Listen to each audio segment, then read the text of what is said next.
welcome to the Curse City Podcast. My name is Drew, self-proclaimed Mayor of Mordheim, the city where the shiny rocks are dangerous, rat men aren't real, and your first dagger's always free. So today is a big day. It's a really big day. So it's, what's the date? April 17th, Friday. I am still like 4.5 hours away from Pensacola, which I'm going to for an event that I'll talk about plenty. But it's a big day today, not just because of that, but because all of the episodes that I've finalized for this podcast are now live. So I told everybody that they would be going live tomorrow, Saturday afternoon, April 18th. And I originally had them set as that date, but there are a few people that I wanted to get some input from sooner rather than later. So I was kind of getting that, and I was also getting antsy in anticipation. And so I started the whole process. Let me break down this process for you, because unless you do it, I don't think you really know what goes into it. Like I said, I originally started this thing just because I wanted to keep a record. I can't remember anything. And there's some really cool, fun stories that come out of Mordheim, and both on the narrative and on the game sides too, things that I want to remember, crazy stuff happening, and have opportunities to reflect on. So found myself on my drives recording it, and that's why I'm now putting it out there, because I think other people might enjoy some of it, maybe. If it convinces or encourages anybody else to pick up some dice, I will consider it a great success. Especially if I end up getting to play with them. That's really the goal. This is all purely selfish, self-interested motivations here. So I'm rambling. So I got started by uploading, creating the podcast on Spotify Creator. I had Carl Johnston, pretty well known in the Necromunda community for his art.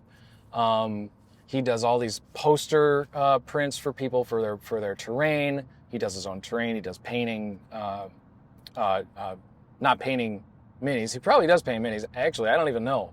All I know about him is his artwork itself. And so I commissioned a piece from him to be the logo for the podcast, because the very first thing I did when I created the podcast, you put in the name. Okay, great. Second question, upload your logo. Like, what's your logo? I don't have one. So let me hit up Mr. Carl Johnston. So I did, and he was super happy to do it. He created what I think is some beautiful art. Perfectly captures what I was going for. The spirit, the grimdark, the homage to Senor Blanche himself from the original rulebook artwork. And I think he just hit it way out of the park with everything he did. And he did so much. Like, I asked for just one thing, and he ended up spitting out like 7 or 8, pieces, individual pieces. And he helped me with making some minor tweaks here and there, and just an incredible guy to work with, and an incredibly talented and skilled individual. Highly, highly, highly recommend. So once I got that, I got started on the next step. I uploaded the logo and realized, okay, so put in all the information about the podcast, the little blurb, description, whatever. But you can't get the RSS feed, which is something that Spotify Creator spits out that you can then share with all the other platforms. Spotify shares automatically with many platforms, but you also get the RSS feed, which is a little string of text, and you hand that off to YouTube, and YouTube will automatically download all your shows, and you hand it to Apple Podcasts, and it'll automatically connect and download all your shows and do all that tracking and all that kind of stuff. But I found you couldn't get the feed without at least one episode, which, okay, that makes perfect sense. So I did my little intro episode. It's real brief. It's like not even 20 minutes, I don't think. Just me just babbling about myself. So really just a standard episode, I guess, at this point. Pretty average for what I do. So, I upload, okay, well, that's the first episode. It's short and sweet. Tells people what I'm doing, why I'm doing it. So I'll upload that. And so I uploaded that. Got the RSS feed. Started doing all the other websites. Put it in the RSS feed. Put in the info. Lots of it connected automatically. Some did not. I know I had to do more with YouTube, because YouTube, you had to get the you had to verify everything, you had to upload everything, and then you had to verify your contact information. Was another thing I had to do. I had to create an email, a Gmail account for the podcast, because all this stuff has to be connected with an email. I didn't want to use my business email or my personal email, which I never pay attention to. So neither one of those would be appropriate. So anyway, I get all these things connected. Everything's live. And it's probably like Monday or Tuesday at this point of this week, leading up to when I planned on opening. I planned on launching it at the event I'm going to. So after Carl Johnston I think I really ought to know his handle by now, Underhiver Art, I think. I'll double check that. He told me he'd be happy to promote it and, share the art that he did. I was hoping he would be willing to do that, because at least everybody ought to take a look at that. It's incredible. And so, yeah, he said, yeah, I'll definitely do it. I told him, I was like, okay, I'm going to release the 18th. Let's do it. And so I told that to a few other people. I sent that out to the guys at Underhive Lore Keepers. Well, obviously that's my favorite podcast to date, but they're all good. And they were really supportive too. They're like, yeah, we'll definitely share it. We'll do all this stuff. What else can we do? Like, super helpful. They're awesome guys. Really passionate about the hobbies in general. And then I also reached out to Necromacho, because I found out Necromacho Entertainment, the Necromacho Entertainment Podcast. Oh yeah. They were doing this Heat Tithe event, which is a Necromunda event. But I also know they're into Mordheim. They've got this cool kind of amalgamation of Mordheim and Necromunda that they play. They called it Mordmunda, but even though Mordheim is really, my prerogative, my primary, my number one, my main, I still feel like it should have probably been called Necroheim. It just kind of flows a little off the tongue, maybe. Maybe better. I don't know. Personal opinion. Regardless, I was going to this event. I was like, listen, boys, I'm releasing this podcast. I know you like Mordheim too. Is there a chance that I could, maybe kind of semi-sponsor the Heat Tithe event? Bring lunch for the squad, and then maybe get a little bit of an announcement on the podcast about the new podcast I'm doing. And they were like, absolutely, let's go. They're happy to talk about it, very excited about it, seemed like. So nothing but just resounding support from the hobby, and from the hobby through other hobby. Like, I don't know if you could tell or not, but all of these connections have been Necromunda based connections. They've all been Necromunda podcasts or something related to Necromunda. And until now, I hadn't really found a dedicated Mordheim podcast to really listen to. So, I found a few of, there's an old world podcast group that does a few Mordheim episodes, but I think there's only like 3 of them. I listened to those and it's like, okay, I'm left wanting, which is part of what motivated me to do this. But I just recently heard of Hive Scum. The guys that put on, I guess, I'm new to it, but I think some of them are involved in putting on the Nemo event, the New England Mordheim Open event that happened, I think the last one was in May of 2025. And it looked like an awesome success. They had over 60 guys there playing Mordheim. I mean, like that's incredible. I want to be a part of that for sure. And I just found out about them, doing this podcasting stuff. I started doing deeper dives into what's out there, and I found them, and I'm really enjoying it. I'm having a lot of laughs listening to these guys talk, and they sound just like me and my friends, and it's great. It's great to just pass the time in the car, especially when it's like almost 7 hours to Pensacola this time of afternoon. So I've got time. Long meandering way of telling you that. So even though I told everybody, and Spam and Nathan, on the Underhive Lore Keepers podcast, they shared on their Instagram that I was opening this podcast because I created the Instagram for the podcast, used the artwork that Carl Johnson prepared for me to do that. And they shared it like right away. Super helpful, super supportive, but I wasn't ready. So that kind of triggered a bunch of things a little early. And now looking back, I'm glad that it did, because there was a lot more setup that I had to do that I didn't really realize. So I progressed through all the different social media things. I got a link tree set up. I got a lot of advice from Carl, because he actually works with Some City Radio and their podcast he handles their artwork. But he also helps them with other stuff as well related to the podcast. And so he was giving me the suggestions of, you got to have a link tree. It's going to have all the ways people get your podcasts and get your social medias. And I was like, oh shoot, social media. Yeah, I got to do that too. There's a lot more to it than you think about. Just thinking, I'm going to record this anyway. I may as well just upload it. Well, okay, that's there's more to it than that if you want to do it and get it actually out there to where people will listen to it. So that's what I've been working on this week. After getting everything set up with it being the 18th, my first post on Instagram, by the way, I posted something like, it's launching this Saturday, the 13th, and it's the 18th, not the 13th. So I screwed up the very first post. Somebody called me on it. So here, I've got the post here. Carl R. Johnston. Also, Underhive Art. Underhive, not Underhivers. So, Underhive Art. Carl _R _Johnston with a T is his Instagram.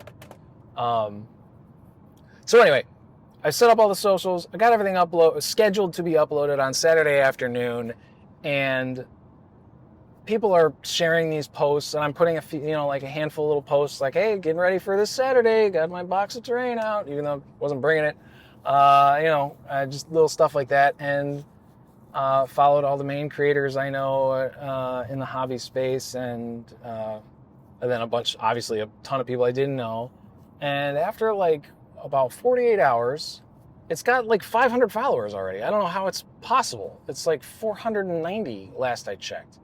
But I don't even have an episode. I've got the one episode, the 20-minute episode thing up. 499 followers right now. And it's been up for not even 2 days. This is so crazy. So obviously I started getting some messages that they heard the first, the intro, and they thought it was good and they liked it. And they were looking forward to more. And I thought, okay, well, I would like to get some input before it goes totally live. So I just kind of pushed up the release date on Spotify Creator. And so, and I did that, and then I promptly forgot about it. And my wife this afternoon before I left, she's like, oh, I should probably follow your podcast. And I was like, why? You're not going to listen to that. Don't listen to that. I don't want you to listen to that. She's like, yeah, I'm not going to listen to it, but I'll follow it. I'm like, okay. So she follows it, and she shows me, she goes, oh, everything's uploaded. I was like, oh, oops, I forgot. So I gave that info to the very inner circle, the friends and stuff, so they can take a peek at it if they'd like, in advance of the official release. But it is live and people can find it. So really exciting for me. I'm hoping to get guys that are really into this hobby, that are passionate about Mordheim like I am, to get their insight on what it is that I'm doing here. I before finding Hive Scum, I couldn't find any real consistent Mordheim content.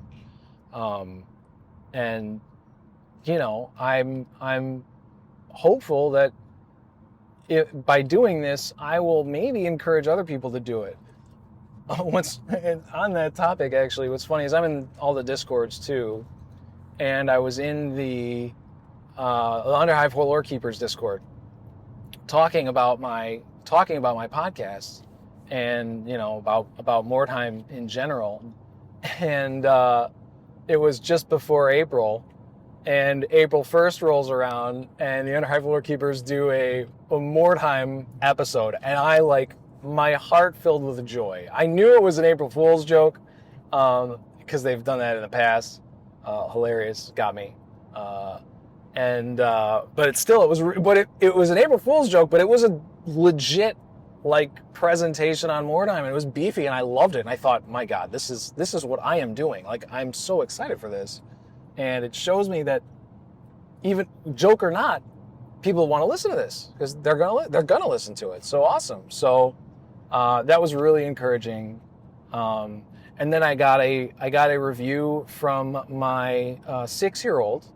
Her name is Ooohya. She is the light of my life, just like my wife. And we were talking on the couch again before I left for this event, and she said, "Well, I want to listen to Dad's podcast. Can I listen to it?" And Mama, of course, was asking, can she? Is it good for kids? And I was like, I think so. I don't think I don't swear or anything on it. And then I thought, well, I do sometimes especially when I'm talking with somebody else. So maybe some episodes will have a disclaimer. I don't know. Or I won't worry about it and see what happens. It's probably what I'm going to do. Anyway, so I was like, yeah, she can listen to the first episode. So Mama turns it on. I get through the intro, and Ooohya whispers not so quietly to Mama, "This is kind of boring." So my first glowing review from my 6-year-old is that this is kind of boring. I really genuinely hope that people that are into the hobby don't find it boring. But if you do, tell me. What would spice it up? What do people like? What do people want to hear about this hobby? Because if there's any area of the Mordheim hobby, from terrain to world building to gaming to battle reports to the lore, I don't know anything about the lore. I know there was a comet with 2 tails. That's the end. That's all I know. I know vampires are from Sylvania, and then there's a Reichland place. The Empire may be involved. I don't know, but I'm still interested in it. If there were a Mordheim lore podcast, I'd have consumed the whole thing by now, and I would probably know a lot. I now know from Underhive Lore Keepers how much I know about Necromunda. Never was interested in the lore, ever, in any game that I was ever involved in. And then I started hearing it originally on Some City Radio. That was my first exposure to game lore, so to speak. And I just couldn't get enough. I loved it. It's great. So whatever the aspect is that people are interested in talking about and hearing about in this hobby, I am interested in talking about, for sure. And I do not want to be talking to myself. So my plan is to have as many people on this podcast as I can. I've already heard from a few people that are big names in the hobby space. Obviously, I understand we're a niche, but to me, they're big names. I'm fangirling over some of these people. So, and it turns out they're also into Mordheim. So, can't wait to get some of these people involved and talk to them. But I really do hope that I'm talking about interesting things. And the only way that I'll know that is if people listen to it and tell me. Tell me what is interesting. Tell me what is not interesting. I want real, genuine feedback. Me and my friends, we don't really pull punches or play nice with one another. That's not what friends are for. So I want everybody to do that for me. Anybody who's interested. So yeah. So let me. That's about all I have on the Mordheim front currently. We're up to date on the search for the Ultimate Cookbook campaign in Orlando. So yeah, right now I don't have much else to talk about other than the launch of the podcast itself. So exciting. It's so cool to see that there's already so much interest in this, Now, granted, they might start listening and be like, this is stupid, and nobody wants to listen to this guy talk. And if that's what it is, that's fine. I'm still going to do it just for my own purposes, but maybe I won't spend quite as much time in editing, which really all I do is add the music in the beginning and the end. and that's really it. Oh, and there was one episode where I cut out all of the announcements from the background at the airport episode that I did. But that's only because I had hours to do that on a plane. So anyway, let me move into some Necromunda content here. If you're not into Necromunda, but you're passionate about Mordheim, I get it. Let me just start by saying I came to Necromunda kicking and screaming, and I can't say literally, but practically yes, kicking and screaming. I had no interest in laser guns, none at all. I like Star Wars. I like the old Star Trek movies when I was a kid. The new Star Trek movies are incredible. I love futuristic stuff, but when it came to the tabletop, it's Mordheim for me, yo. It's that low fantasy setting. High fantasy can come occasionally, but we had a Mordheim campaign going, and the new shiny came out. It was the 2023 rulebook for Necromunda, for Mordheim. I wish that's a whole another conversation. And the guys that I was playing Mordheim with, they immediately jumped ship. One of them, Dan, friend of the pod, as they say, apparently, friend of mine, who's been on the podcast. He still played with me, but he was given the eyes to Necromunda. That was something he liked a lot as well. His big three are Mordheim, Necromunda, and Blood Bowl. Not in that order, but that's the order that I put them in for reasons. So anyway, I told them all. I said, I'm not doing it. I don't have the time to learn these rules. I had just gotten back into hobbying for the first time in decades, plural. So I was not about to learn another set of rules. I just didn't have it in me. And then I realized, well, if I don't, I'm not going to get to roll dice during the week. And that had started to kind of become a pretty important thing for me to be able to do. So I figured, okay, I'm going to get a warband. I'm going to get the rule book, or a gang, I guess. And I'll just see what's up. And sure enough, so I got Vansar. I liked their aesthetic. I liked, they were a pretty kind of uniform looking futuristic group. And my kind of theme idea was Rico's Rough Text from Starship Troopers, because I was in this, okay, well now I've got to switch from low fantasy to what I think is low sci-fi, and that's Starship Troopers. So let me do that. And Vansar really kind of fit the bill. Captain Rico at the helm. I had all the characters listed. My Neotechs, if you don't know anything about Necromunda, turn off your brain. Neotechs are the prospects for the Vansar, and they come on these hoverboards. They fly around on hoverboards. So they were named Dizzy and Carmen, the names of the pilots from Starship Troopers. Denise Richards was one of them, and I can't remember the other one. I was more of a fan of the other one than Denise Richards. She wasn't my type. I liked him a little cuckoo. That's another side conversation. So I'm going to Heat Tithe.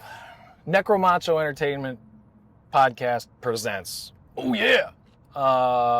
My Macho Man is not very good, but maybe I'll get some practice. Yeah. Right. So they're putting on this Heat Tithe event. I think they do 2 events a year.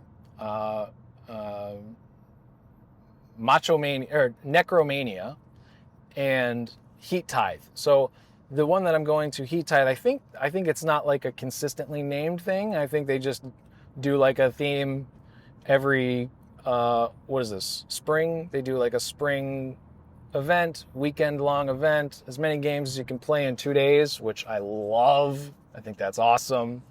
And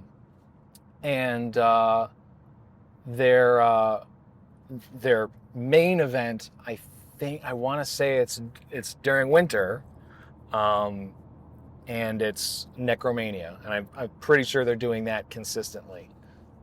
That's another podcast that I just started and just finished consuming in its entirety as well. Great podcast. They're both really cool guys. Ed, who's also on the podcast, he's a cool guy. He comes in a little, like, kind of on the back end here, last few episodes, I think. And they're just great to listen to. Obviously, I just go through podcasts one at a time. So once I'm out of content, I go to another one. When the old ones release a new episode, I go right to it. I listen to it almost immediately, and then go right back to where I was in the new one. And caught up with Underhive Lore Keepers and went into Necromacho, and it's awesome. It's really good. And hearing about their events, I was really intrigued, and then I found it on Instagram. I found this Heat Tithe event, thinking it was Necromania. Found it wasn't, but still, talked to the guys, and I was like, I want to do this for sure. So, got signed up, got to it, and now I'm driving there. About a 6.5 hour drive normally, but I did coming from Tampa to Pensacola, I did hit pretty awful traffic, driving this time of night. It's right now it's 6:40, and I've already been on the road for like 3+ hours, I'm pretty sure. So quite a ride. The hours of the event are not super convenient for a 40-year-old man, 40 plus. I guess I'm 41. Because they start at 11 and end at 11, and my ass is trying to sleep at like 10:30 at the latest. Like I said, I'm married with a 6-year-old, so I have to be up in the morning if I want to be able to get stuff done. Evenings are kind of in my past, but it really kind of stinks because it means that I can't get home on Sunday. I have to leave Monday morning. Otherwise, I'd be coming in at probably 6 a.m. I wouldn't survive that drive. Speaking of not being a nighttime person anymore. But anyway, let me tell you what I'm doing. So this Heat Tithe event is really cool. They have this detailed rules pack, which just has like some basic house rules. They've got it's 1,200 credits to start instead of the typical 1,000, and they've mentioned on the rules pack that most of the credit generation throughout this campaign, it is an ongoing campaign, is going to be standardized. So it sounds like we're just going to be like getting 40 credits every game or something like that. It'll be pretty universal. And that the experience is going to be increased, with the idea being they want not so much a whole boatload of new equipment on the gang, but they want experience, they want skill advancements, they want all that kind of stuff, which I really like. I think there is not nearly enough experience in Necromunda. In fact, that's really pretty much my biggest gripe with the game, other than some of the rules bloat and how you have to get through the rule book to get answers to things. But just experience generation. There isn't enough progression on the individual units themselves for my personal liking. That's one of the things I like about Mordheim. Counterpoint though, Mordheim is a deadly game. You cannot get familiar with your fighters because they are going to die for sure. So injuries happen more often. Yes, advancements happen more often, and there's a lot more variety to the units as they progress, but they also die and cycle in and out fairly often. But Necromunda is kind of the reverse. You don't, even when you do die, you keep the equipment in Necromunda. In Mordheim, you lose a guy, you lose everything he had. So Necromunda is a lot lighter in that regard, a lot more forgiving in that regard, and the fact that you don't lose guys quite so often. So their campaign, they're running this a little differently, and I like it. So I'm hoping to see how that plays out. It'll be a little tougher to track. Mordheim, the roster for Mordheim is so straightforward, pretty easy, pencil and paper, not too complex. You don't need a ton of information for multiple weapons or different profiles for individual weapons or anything like that. Gear and all their special rules, like you can handwrite it. You can have a whole campaign on one warband roster, and it's not that tough. It is impossible with Necromunda. Too many rules, too many profiles, too much information is required. So you print out the gang cards, I do anyway, instead of the roster. So each individual fighter has their own card, has their stats on it, and you've got it laid out. You can use it for randomizing your crew. You just draw the cards at random, and that's your crew. So it's pretty convenient for that, for gameplay-wise. But tracking experience on it, it's, it's clunky, and there's not enough room. And there's not enough room really to handle the advancements all that easily. It's just tight on space. So I'm saying all this because I'm wondering if there's going to be a printer. So for Necromunda, I use Munda Manager. It's a website, gang and campaign management software, browser-based software. And it's phenomenal. You can track individual units with experience and advancements and injuries and all that kind of stuff. Keeps track of who's in recovery and all that. And it prints out the gang cards. So just having access to a printer would potentially be pretty boss for this setup.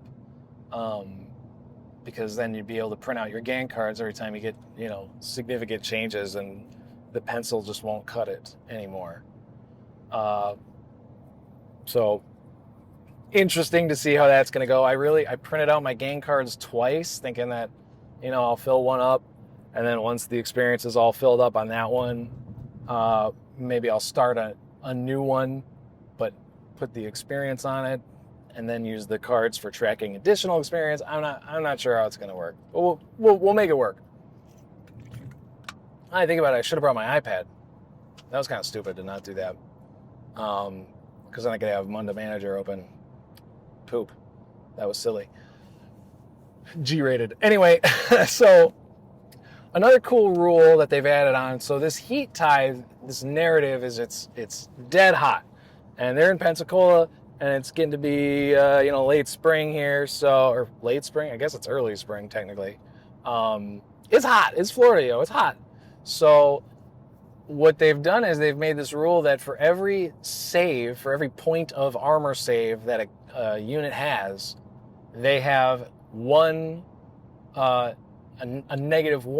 to their cool. It's so awesome. So guys that are heavily armored, so like my leader with mesh armor and an armored undersuit, who are rocking a 4-up save, have a -3 to their cool. Yeah, that's tough. So it's gonna be kind of sketchy trying to survive these bottle checks. My leader's got a decent cool, but not with the armor that I've put on him. Now that I think about that, my leader has a long rifle. If I can keep him way back and out of trouble, and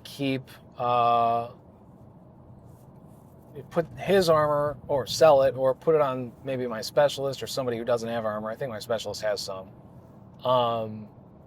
That might help me weather some failed bottle checks, because as you may know, when you fail a bottle check, which is not related to cool, you have to take nerve checks for everybody.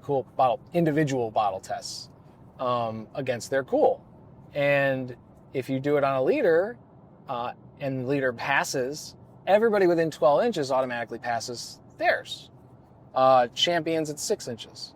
So it would make sense, it would behoove one to keep their cool on their leader relatively high. And that way you just try to keep your leader, keep them towards the rear, him or her, keep them towards the rear of of the pack, but within 12 inches of the rest of your gang, or at least your important players or your low cool players, and help to survive those individual bottle tests at the end of the game. Another major difference between Necromunda and Mordheim is that mechanic, is how you run away. In Mordheim, it's highest leadership, or usually your leader's leadership, or next highest fighter's leadership chest once you've lost 25% or more of your warband. So if you've got 10 guys and you lose 3, when you lose your third guy, you need to start taking those bottle checks. Once your route tests against your leader's leadership, if you fail that route test, and you need to make it now in the end phase of every turn, and if you fail it, game ends, just over. That squad gone. They ran away. Everybody's done. With Necromunda, you roll a d6 and you add to it the number of fighters that have gone out of action, who are broken, or who are seriously injured. You add all of those fighters up, that number plus a d6. When it is greater than your starting crew size, you are considered to have failed your bottle test, and then you need to take individual tests. It just means from that point forward in the end phase, every fighter needs to make their individual bottle tests using their cool, or if you pass with the leader or a champion, they can pass off of that and they stay. If they fail their cool check, they leave. So if you bottle in this particular event, you're gonna probably have a tough time keeping people on the board, because average cool is 7. It's a test that's made with 2 dice, and you need to be equal to or greater than. And your average Juve, your main kind of grunt running around with a cool of 7 for me, which is pretty good for a Juve especially. But if it's got a minus 2 or 3 modifier, oof, I can roll 5s or better. That'd be real tough. That means when you fail that bottle check, the initial one with the d6 plus the number of missing or injured fighters, you're in trouble. You're probably not going to stick around much longer. So I'm really kind of intrigued by this mechanic, and as I'm making this drive and making this recording, I'm thinking live, I might want to reconsider what I've got my leader stacked with. Because I need him to be passing cool checks, not failing. So my leader's name is Mir. His cool is a 6+. So not terrible, but not as good as some leaders. I'm pretty sure there are leaders up there with 5s and even 4s. I'm pretty sure. Maybe 5s is the lowest. I don't know. But 6 is just very slightly better than average. So if it's got a minus 3 as I anticipate, that means I got to roll a 9 or better. That's pretty risky. Like I said, I've got him equipped with a long rifle. Master-crafted long rifle means he gets a reroll and missed shot once per game. He's got a long range of 48 inches and a short range of 24 inches. Cool thing about the long rifle is you actually get a +1 to hit at long range. So everything between 24 and 48 inches is a +1 to hit, with no modifier at short range within that 24-inch range. And he's Bliss skill 3, so anybody that's far, it's 2+. That's nice. So I don't need him to be too close to get my money's worth out of him. I just need him to be able to pass those cool checks so that everybody within 12 inches of him also passes. So something to think about. Another thing they did, so other than add the 200 extra credits to the normal starting gang size, is they added access to a certain level of rarity from the trading posts at gang creation. So leaders, I think, could choose like rarity 10 or less. Champions, I think, were 9, then 8, 7. It scales down depending on the hierarchy of the fighter. which is cool because it allowed me to pick up Stim Slug Stash for my prospect, my Psygeist. My Psygeist is my not ghoul in training. She's a weird. She's got the psychomantic choir rules, so she's got access to the Psychoterica, the Psychoteric Whispers, I think is what the rules are called. It's basically their deluxe. They've got their own weird powers, essentially.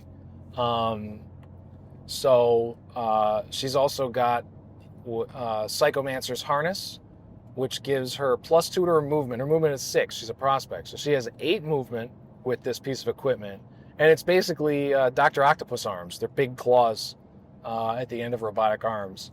So it also gives her clamber, which means she can climb without deducting any or without any movement penalties. So she's got 8-inch move with clamber, and it's got versatile. So it's a melee weapon that has reach. I want to say it's a 2-inch reach. Pretty sure it's a 2-inch reach.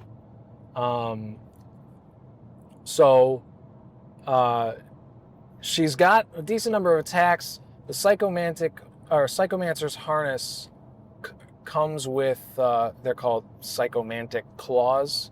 Might be mispronouncing some of the stuff, I don't know. But the claws are amazing. They're the things that have the melee, the versatile. They've got +1 strength, and they're paired, so it doubles her base attacks and adds 1 for the extra weapon and adds 1 on the charge. So she's coming up with 4 attacks.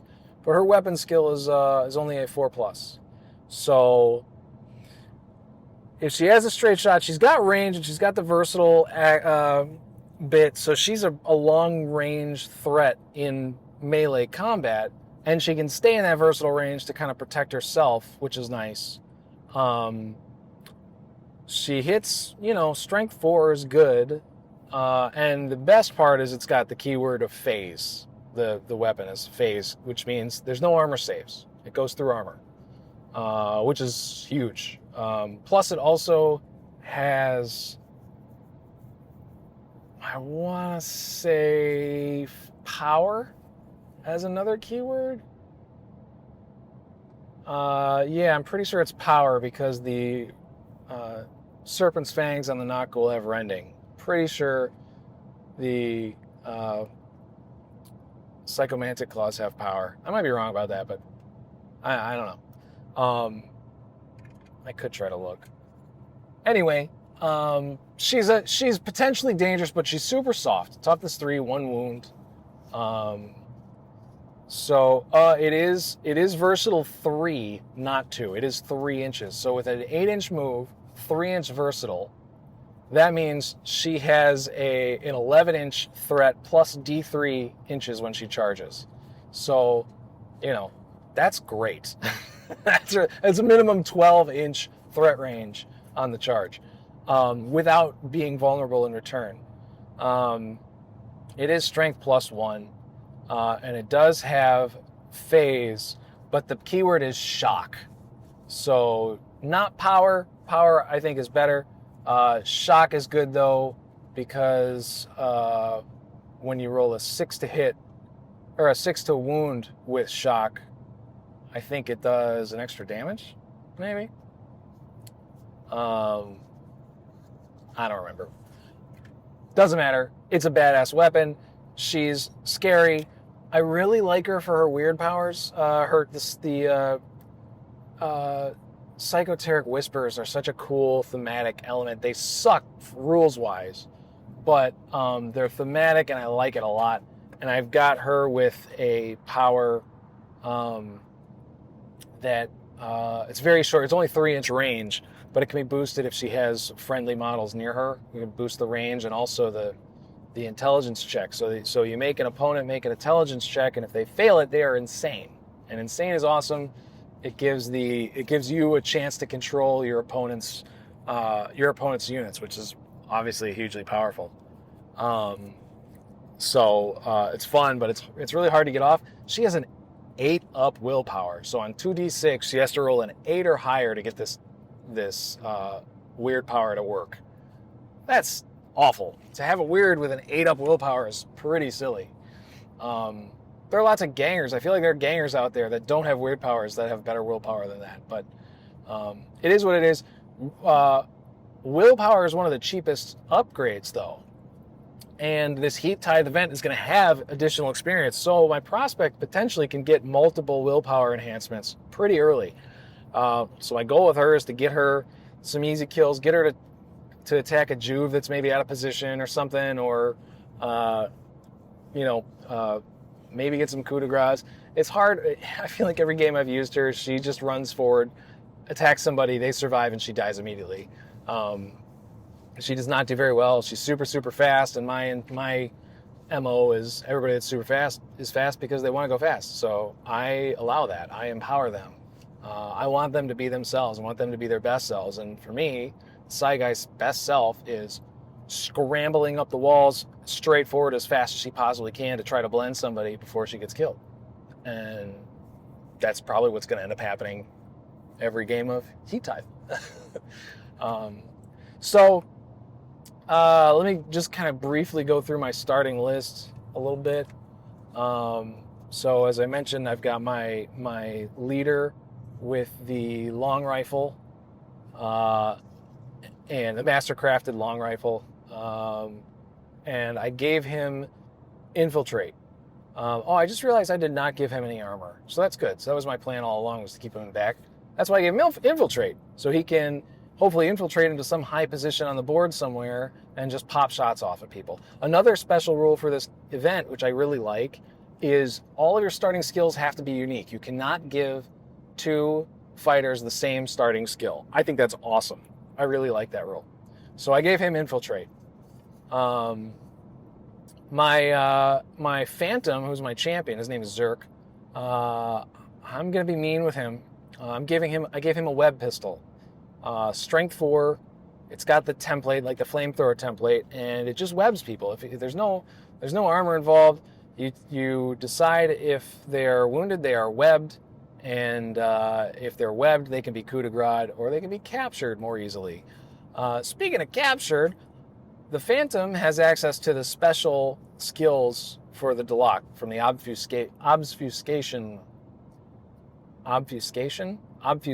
skills. There's a pair of guys on YouTube I love listening to. Their names are Richard and Mitchell, and their YouTube channel is Miniatures Rundown or something like. I think Miniatures Rundown. If you look for it's like Necromunda episodes. They're awesome. They give you so much information about the gangs, about the tactics cards, about the skills. They do tier lists. They're really cool, really detailed presentations. Look them up for sure. They couldn't say obfuscation either. At any rate, I gave Zerk the skill Takedown, which means that if he takes someone out of action in any way, whether it's with a ranged attack or in melee, if they go out of action, we roll a d6, and if it's a 4-up, that fighter that went out of action is considered getting the captured result on the lasting injured table. So I have a 50-50 shot of, getting basically capturing someone. Normally, when you capture someone in Necromunda, the captured fighter's player also rolls a d6, and on I think it's a 4+, they escape and they're not actually captured. So it's not a great chance to capture somebody in the first place. It's only like, I think it's like a 56 or something, 55 and 56 maybe on the lasting injury chart. Obviously, it's better with the takedown skill. It's a 50-50 shot. On a 4-up, it's counted as captured. But they also have a 50-50 shot of just not being captured. However, there are modifiers to that roll. And if someone goes out of action while subject to the webbed condition, say if they have a web pistol, for example, it's -2 to that roll. So they have to roll a 6 to avoid being captured. So basically, my hope is that Zerk will gain a level pretty quickly and get Infiltrate as well, so that he can infiltrate up there, web a bunch of people, maybe get a capture for some additional credit generation. They're also doing a really cool sort of side event, I guess, at this thing where captured fighters participate in like a gladiatorial games setup, which is really cool. They even have a mechanic for being able to bet credits on fighters going into this gladiator pit, and they go in unarmed, but they have a chance of getting weapons from the crowd or finding them or something. So I think that's going to be really cool. I am for sure gambling 110%. Can't wait to do that. There's also a casino mechanic they've got set up, so they're going to do some cool stuff.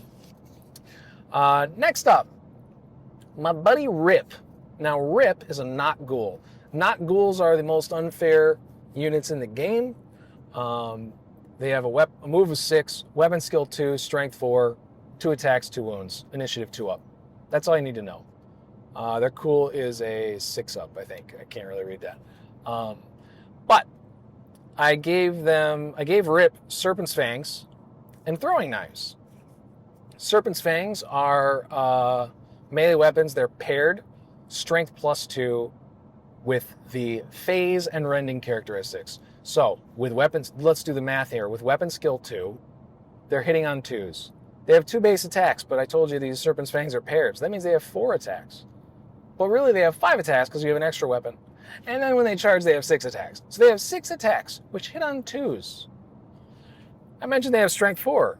Serpent's Fangs are strength +2, so that means strength 6, which means most fighters who are toughness 3 are also being wounded on 2s. So 2s to hit, 2s to wound, 6 attacks. Oh yeah, by the way, no armor save allowed. And oh yeah, if I roll any 6s on my wound rolls, those are 2 damage instead of 1 damage because of rending. So super, super, super, super unfair. And that's before I even get to the unfair part. The unfair part is that they have a special rule, Not Ghouls have a special rule called From the Shadows. It's basically like a super infiltrate. So infiltrate, you can deploy a fighter with the infiltrate skill after everybody else has deployed, and you can put them anywhere on the board that is out of sight and more than 6 inches away from an enemy unit. That's in the beginning of the game. Not Ghouls can do that in any end phase. So you don't have to deploy them the first turn. You don't have to deploy them the second turn.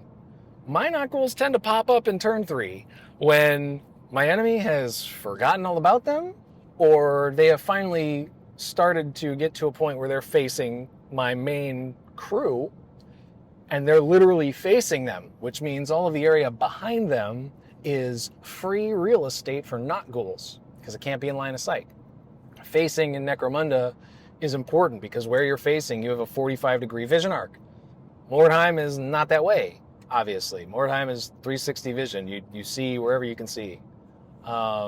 So when all their guys are facing me and they've got half the board behind them empty, I can just set my guy up 6.1 inches right behind their leader, or right behind their champion that they forgot about, or their guy with the long rifle in the tower. I can just sort of set up right there, right beneath them, and climb up and murder them. Yeah, super, super, super unfair dude. I will say he's starting off at 225 credits. I'm pretty sure that's like ambot costs. So yeah, they're a big deal, but they're very expensive. And I've got 2 of them, and most everybody else sucks. So I got 2 really beefy guys. By the way, my Not Ghouls, pretty much every game we played in this last campaign, they get kills. That's what they do. They pop up, they annihilate somebody. Sometimes they annihilate another person, but every time they get taken out of action because they're not very tough. Like I said, they're toughness 3. They have 2 wounds. I gave him mesh armor, and I also gave him Overwatch. And here's why. Because first of all, the best skill to give a Not Ghoul or any melee champion that has access to it is Spring Up. Because Spring Up, you take an initiative check at the beginning of your turn, and if you pass it, remember 2+ initiative, you can go from prone and pinned to standing and active for free, which charging is double action in Necromunda. So if you're not standing, you're not charging. So spring up is the natural thing to do. However, I have found that my knock ghouls don't really get pinned, they get killed. Their infiltrate rule means you decide basically in the start of any turn before priority is rolled where you're going to place them. So you can decide, okay, this is the turn, I'm going to put them up, I'm going to set them right here behind your hero, your champion. And then you roll for priority. And what I found is that I lose priority, I lose my knock ghouls. I've also found that when I get priority, I usually lose one of my knock ghouls because they're often too far apart to do a group activation, and one of them goes first. The one that would be going second usually gets blasted in the face. So that brings me back to Rip with Overwatch and throwing knives. So throwing knives, short range is strength times 2, long range is strength times 4 with a -1 to hit. They also have Toxin. They also have Silent, which is awesome. With strength 4, that means my range is 8 for the short range, which is I'm setting my knock ghouls usually like just outside of 6 inches from somebody, so they should be in short range. But long range is 16 inches. That's awesome. And with Overwatch, if I place my knock ghoul, if I place Rip there, right behind a champion ready to annihilate them, if I lose priority and that champion turns around, knife to the face. Their ballistic skill is 3+. That's great. All I got to do usually is hit them. And at the, worst case scenario, I miss them and does nothing and they do whatever they were planning on doing to me. But second worst case scenario is they go pinned. I hit them and they go pinned. I might not kill them, but they're pinned.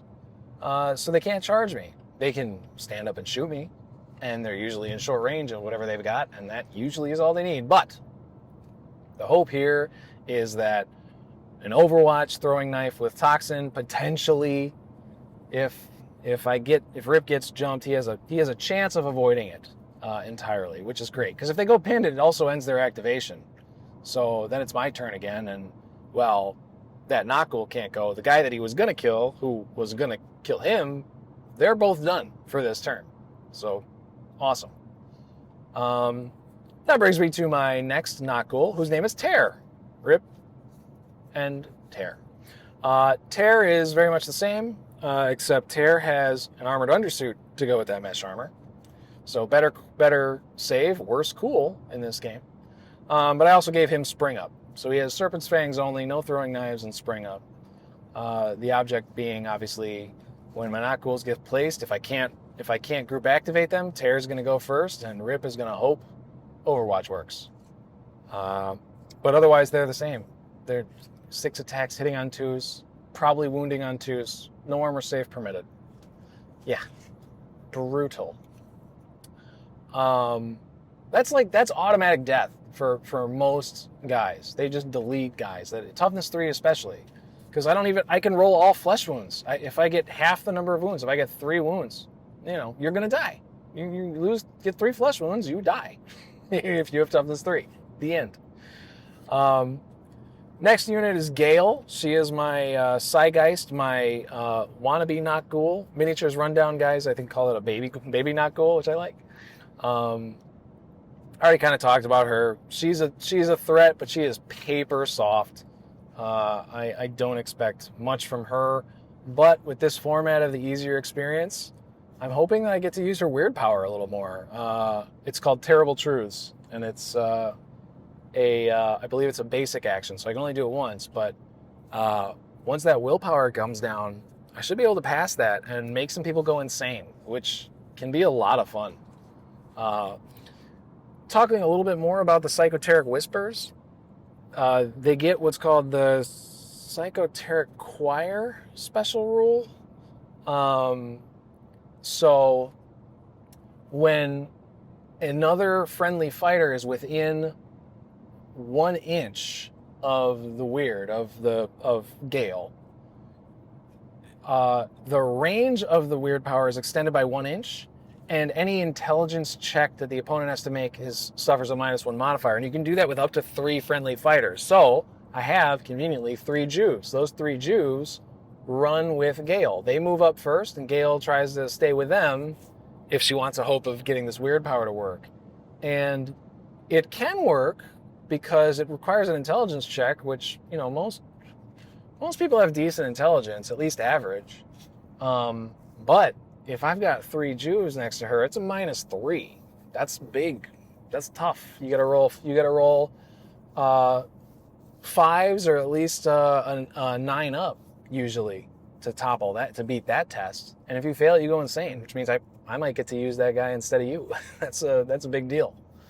Like I said, it doesn't make it any easier to use the power though, so it doesn't help with the willpower test at all. Which is unfortunate. But with all the extra experience that I'm hoping to get from this event, she should be able to get willpower increase. I'm pretty sure it's only 3 experience. It should not be hard to get a willpower advancement and make her willpower, 5 at some point. So she's just easily making people go nuts left, right, and center. She also has access to, and I just realized I forgot the model. Shoot! I didn't have it painted, so I guess it doesn't matter. But she has access to a pet called the Psychoteric Worm, which acts as a node. It's a pet, an exotic beast, that has a 12-inch leash instead of the normal 6-inch. So it can move out 12 inches away from Gale. It can move through walls. There's a special rule that burrows through walls. And it acts as a node for her powers. So it could be 12 inches away from her, casting that terrible truths within 3 inches of the worm instead of her. So it would keep her a little safer. I may invest in one of those, but probably not, given that I forgot to paint and bring the worm. So I'm probably not going to do that. Just because I would rather have the model. But I did, speaking of that aspect of it, going to an event, you always got to bring extra models, because if it's a campaign event, you're going to be adding models as you go. So you need to kind of be ready, if not plan ahead, at least be ready for what you are hoping to do. What I'm hoping to do is bring a brute. The Delac brute is called the Piscian Spectre. Be careful how you pronounce that one. The Piscian Spectre is super mean, super expensive. I think he's 220 credits, maybe 210, somewhere in that low 200s range. Movement 5 with flight, and he's got paired psychomantic claws, which, as I mentioned, phase, strength +1. I think he comes with strength 5, strength 4 or 5. Actually, I think it's strength 4. So that the claws brings it up to a strength 5. But he also has, he moves 5 inches, but he has flight, so he can go any level. He can go over stuff with ease. He's got the versatile 3 inches from the claws, and he's got 4 base attacks. 4 base attacks with paired weapons is 8 attacks. 8. But it's also really 9, because paired means 2, which means it's an extra melee weapon, which means it's +1 attack, which means it's 9 attacks. So when he charges, it's 10 attacks. That's insane. 10 strength 5 attacks. I don't remember what its weapon skill is. That can't possibly matter with 10 attacks. I'm pretty sure it's a 4-up. But come on, 10 attacks. Strength 5. Phase. Rending. Not rending. Shock. You're gonna get 6s. I mean, it's just insane. It's just an insane brute. Really, really cool. I painted one up and I really love it. It looks like the squids from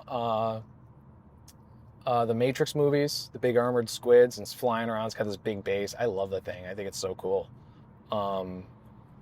Just such an awesome looking model. I like my paint job personally. I'm pretty happy with how the whole gang turned out, really, for my level of painting, that is. And yeah, so I'm hoping to get him. He's not part of the initial gang, though. Like I said, he's very expensive. But hoping to get him in this campaign. So I'll be saving up for that. Probably not the worm, which the worm I think is like 70 credits, which, it's not terrible for what it is, but it's, it's expensive. Moving on in the list, that is actually in the list, Skiz, my ghost specialist. He is rocking a long rifle with an infrasight. So ballistic skill 4 on a specialist for Delac. Most specialists, I think, are ballistic skill 4. That infrasight's really going to help because everybody's got cover, always. And it's always at least a -1. So that infrasight will get rid of that. I'll be able to see through smoke. If there are any darkness scenarios with the pitch black rules, I'll be able to see a little bit further. I think it's +9 inches to whatever the visibility is. Same long rifle, 24 to 48 inches, +1 to hit at long range too. So again, he's, if I keep him far enough back with the infrasight, with the +1, I could be hitting on 3s. That'd be awesome. With a specialist, he's 105 credits as he's equipped. No armor, just the infrasight. So he's going to do some work.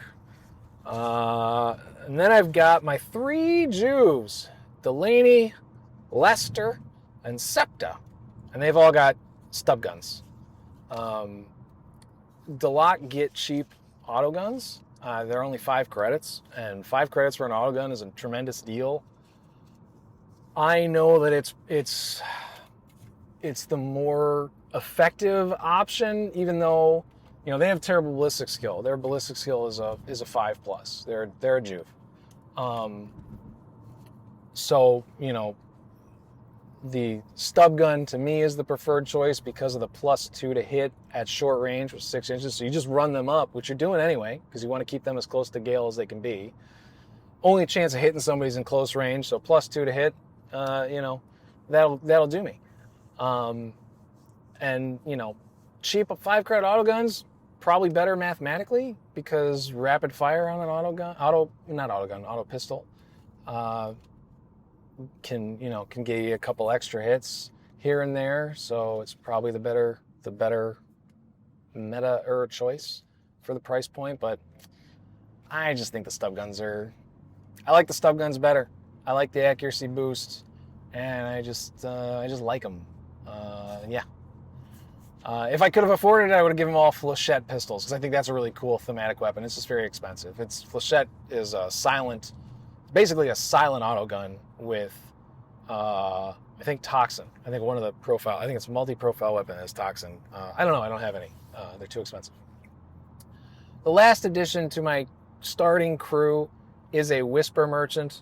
It's a hanger-on. So only gang I've ever started that started with a hanger-on, and it's because the Whisper Merchant is a tremendous hanger-on. You get to re-roll. You get an automatic 6 for either scenario selection or crew size, and then also an automatic 6 for credit generation in the post-game, whether it's from territories or whatever credits are awarded from the scenario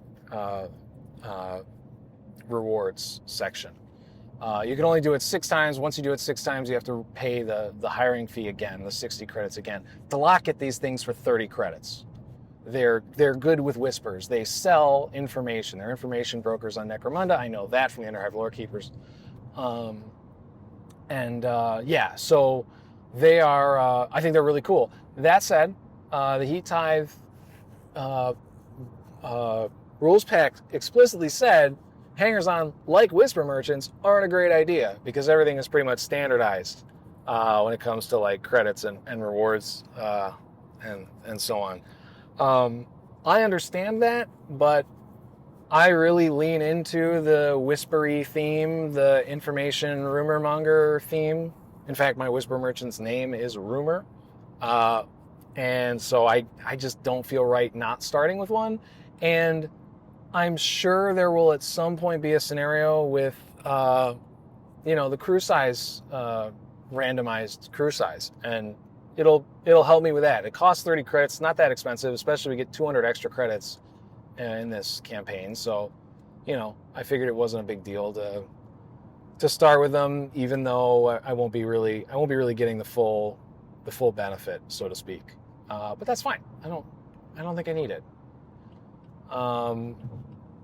So yeah, I painted. I've had my my Deloc for a while. I've been playing them in our local Necromunda campaign that I've been running kind of flippantly, not as dedicated as I'd like to be. School has been a lot extra work, so I haven't been as good at the narrative end of it as I usually am and what I'd like to be. And I just haven't really had a whole lot of time to paint. So my gang has 2 guys totally painted, and the rest are just basically blue, and they've got some dry brushing on them. And then when I signed up for Heat Tithe, I said, okay, I need to finish them. So I finished the whole gang. Whole gang is completely painted. They are finished, done, no more additions. And I did them completely WYSIWYG, down to Rip's throwing knives on his hip. So I will be able to identify which one is Rip. I painted, I think, one extra guy with a web gun. So I have 2 web guns and a web pistol as far as models go. But in my current list, I only have the web pistol. And eventually, I hope I'll be adding web guns here or there, or they may just be web pistols for my Juves maybe. But web gun, web pistol, at least it'll look like a web weapon, and that's close enough for my liking. I would prefer web guns, but I don't know that I'm gonna have the credits for that. Web guns just have an extra strength. Everything else is the same. So yeah, like I said, I got the Pisky Inspector. Almost slipped there. The Pisky Inspector all painted up as well. Oh, for my prospect from Gale, my Psygeist with the Doc Octopus claws. I kind of kit bashed that with the Psygeist kit. So the Psygeist kit has the Psychomancer's harness equipped octopus looking claw lady she's got a bald head with these big cables running into her brain, and her arms are out. She looks really cool. And then the model that option, it's a 2-option kit for the guy without the Psychomancer's harness, has this really awesome hood, this like big thick hooded cloak, but it looks like it's like made of metal. And he's carrying one of the psychoteric worms in his hands. It's a very cool looking model, but mine's got the Psychomancer's harness. That's the coolest aspect to me. But I didn't really like the bald head version with the cables coming down from the top of the harness and going into her skull. So what I did was I kit bashed the hooded model with the Psychomancer harness model, and I've got the hood like kind of cut and carved and fitted onto this model. And the cables that usually run to her head, I kind of jerry-rigged those to run into the side of the hood. And like I said, it looks metal, so it fits. It looks like it makes sense. But I had to do a little more than that. So the base option for the Psychomancer's harness is this like weird I-beam sticking up in the air with another I-beam across the top. So it kind of looks like a 7, and she's like kind of standing on top of it, like she's kind of, because she's got clamber, I guess. But I don't understand the I-beam like post. It doesn't make a lot of sense.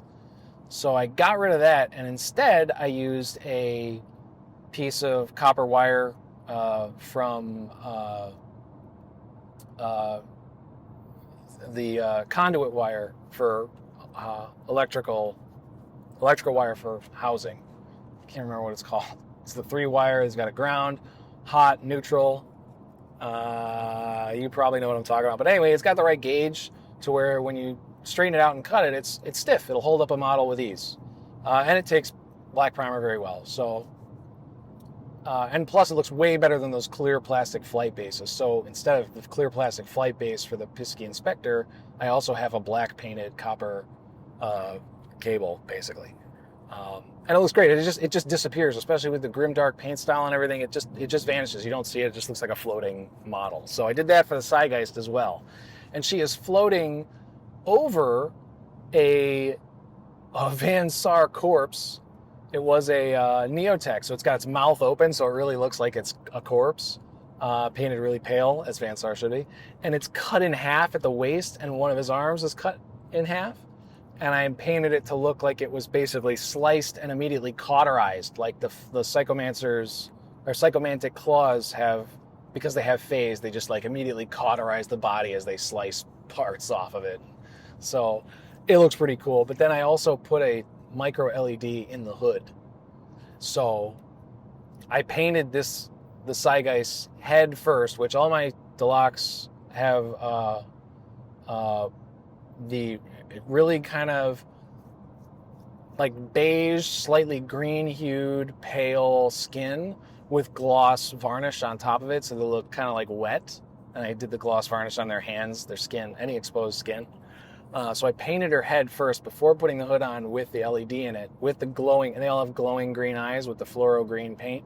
So the cable runs through her body, down along the copper wire, and I just use sprue goo to kind of cover the wires up and connect them to the copper stand. And it's incredibly thin gauge LED wiring. Like I don't even have a wire cutter small enough to cut it. I have to use a razor blade. So you can't see it at all. And it goes to the base. I designed basically an extension for the bottom of a base, a 32 millimeter base, which is what she comes with. And my goal was to just have that 3D printed and magnetize it so I could fit the battery pack in it. I sent that to my buddy Walter at Spray Gunner down the street. He does all their 3D printing stuff. And he did a much better version of what I did. He put a lip on it so that it'll glue solidly to the bottom of the base, but also he put a cap that has like a recessed part that registers right into the bottom. So I glued the base extension to the base and sanded all the edges, and it blends in really nicely. And then I magnetized the cap, and it fits the battery pack perfectly. I got one of those lily pad coin cell battery holders. I cut the circuit board, all the nonsense, like there's a switch and extra contact points that you don't need. I cut all that off of it so it fits right under the base. And the extension is only, I think, like 5 millimeters. So it's not that much thicker. It almost really just looks like a double height base, like a double stuffed Oreo, instead of just a regular Oreo for a base. And that plus the flying base that I gave her basically puts her at almost the same height as the original model would have been, I think. And it just looks so awesome. The hood, it glows. It works perfectly. The LED is bright. It shines off that gloss, shiny skin, and makes the green eyes like really pop. I'm so happy with how it looks. Another like painting thing that I added was I added varnish. I've never successfully varnished models. I've tried varnishing my Chaos Cultists for 40K that I did, and they got frosted and messed up, and I fixed them a little bit with a heat gun, but there's still parts that look bad, and that scared me away forever. But then I realized I have an airbrush now.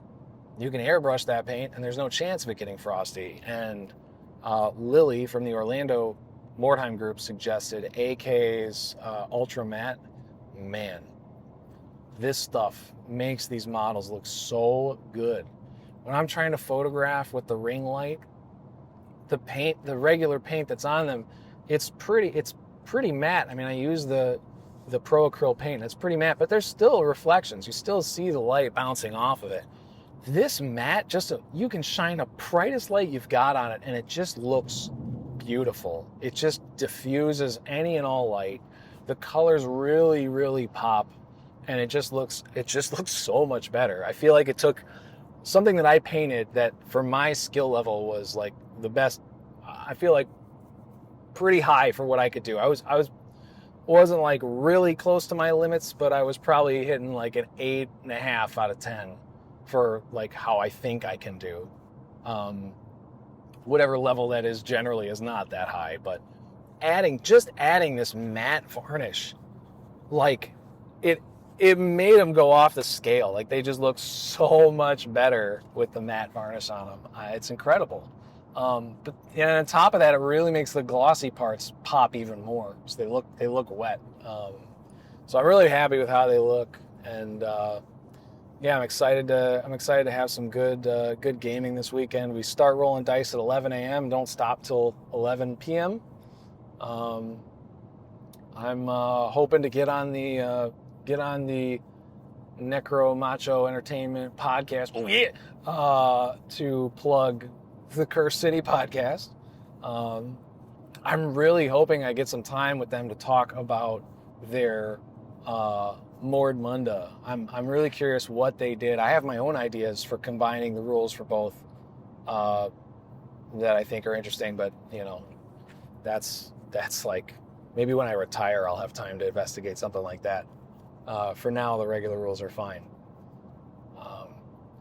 In any event, I think that covers everything that I'm doing. I'm really excited about launching this podcast. I'm just so flabbergasted by the support across the hobby channels that I'm in, that I've had, and I've already had some pretty positive remarks on just what I think is just this silly little intro to a one person talking to himself. Like, as much as I'm knocking myself for it, I know I listen to it from other people, but I don't know, there's just something about there being that other person that makes it a little more engaging and interesting.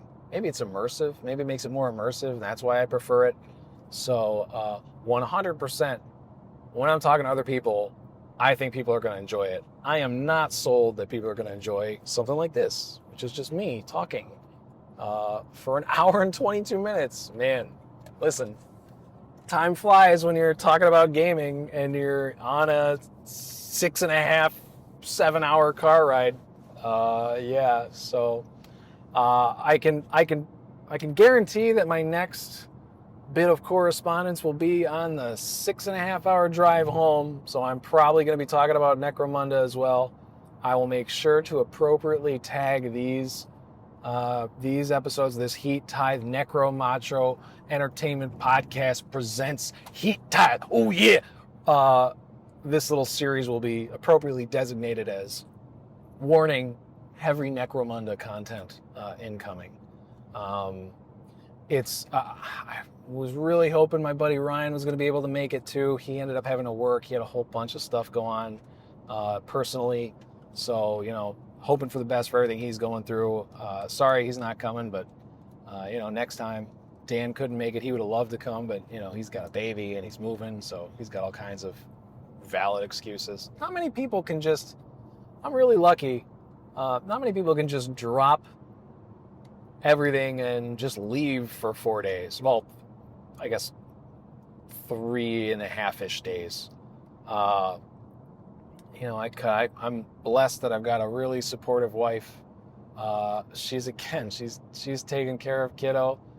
I've got a supportive kiddo. I know she's not happy that I'm going to be gone for so long. I'm not happy that I'm going to be gone for so long. I wish it could be just arrive Saturday morning, leave Sunday night, but it's just not a realistic proposition at all. So it is what it is. I'm very lucky that I get to do this. And I hope everybody has a great time. I know we will. And so I'll be back. I will let you know how Heat Tithe was. Tune into Necromacho Entertainment. They're awesome guys. I'll talk to you guys on the way home.